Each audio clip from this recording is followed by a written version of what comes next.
Hey guys, how you doing? Hope you're well. It's Alessio speaking today from Snowdonia in Wales, a town called Betsy Coed.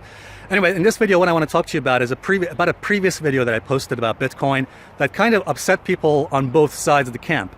People who are both pro-Bitcoin and against Bitcoin kind of got angry with me for some weird reason. By the way, I should say that I got a lot of likes on that video, as you probably saw, or nearly 4,000 likes on my video on that one, as you probably can see. So there's a lot of people who agreed with me, but when I looked through the comments, for some reason people actually said, well, just to give you some context, in that video I said, look, Bitcoin could potentially go back to 20,000 and maybe 30,000 in the future, potentially in the next 3.25 years, maybe it might take longer, perhaps by 8 to 10 years. Now, the people who support Bitcoin, although they agreed with me that Bitcoin could go up potentially to 30,000, they said, well, 3 years or 8 years or 10 years actually sounds really long and it's unrealistic. Actually, it might take much quicker than that, perhaps a year or two. Now, I don't know what you guys think, but I think we need to be realistic and we need to have some patience. Often when markets begin a new uptrend, it takes a long time, especially after a big major 90 or 85% drop. Now, the people who are technically against Bitcoin, people who hate Bitcoin, now you're probably thinking, well, why am I bothering talking about them? Okay, here's what's important. People said, a lot of people commented and said, look, you cannot compare Bitcoin to Amazon stock, or Amazon the company, because Amazon is a successful company, is a billion-dollar company, it's very successful, has a great business model, and you can't compare Bitcoin to it. Now, I understand that, and some people said, well, you cannot compare Bitcoin to a currency either. The bottom line is that the reason why I compared Bitcoin to Amazon, of course the fundamentals are different, and of course Bitcoin is not the same thing as Amazon like a stock. Of course, we know that. And I think people misunderstood my point about that. What I was trying to explain in my video was any market, doesn't matter if it's Bitcoin, gold, a crypto, for example, Ripple, or even something like a stock or currency, doesn't matter. Every market essentially follows two important rules: fear and greed.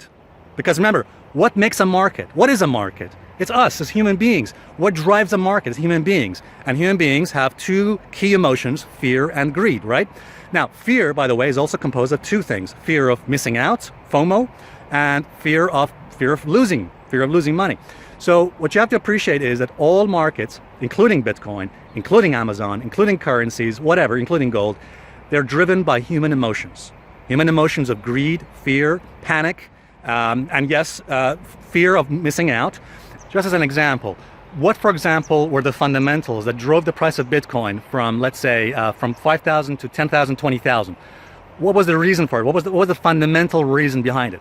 There were no fundamentals. Bottom line is the fundamentals that drove, whatever you might think, maybe the fundamentals that drove Bitcoin from 10,000, 20,000, all right? Why did those same fundamentals not protect Bitcoin at 20,000? Why did it drop from 20,000 all the way down to 5,000 and then eventually to 3,000? It doesn't make any sense. Bottom line is what drove the price of Bitcoin so significantly higher from those levels we saw in 2017 was psychology, the behavior of the crowd. When the crowd eventually just jumped in, fear and greed, fear of missing out, and yes, eventually fear of losing money. This is what many folks just don't seem to appreciate. They think it's all about fundamentals. It isn't. It is to do with the behavior of the crowd, the behavior of the psychology of the investors, of the marketplace. So the bottom line is we have to appreciate, guys, is that the same fear and greed that pushes the price of some markets up can eventually bring them down. We saw it happening with Amazon back in the year 99 to 2000. It happened just not to Amazon, it happened to the majority of all other tech markets as well. But the same thing happened also to Bitcoin, as we saw. People said back in 2017, it will never happen to Bitcoin, that Bitcoin is different from all other markets. There will never be a crash in the bubble. All right? No, it did happen, and eventually it did crash. Why? Because we're all the same. All human beings, again, controlled by fear and greed, the two same things. So these cycles of boom and bust repeat themselves. Boom and bust repeats itself over and over again, and yes, we're going to see it happen again and again.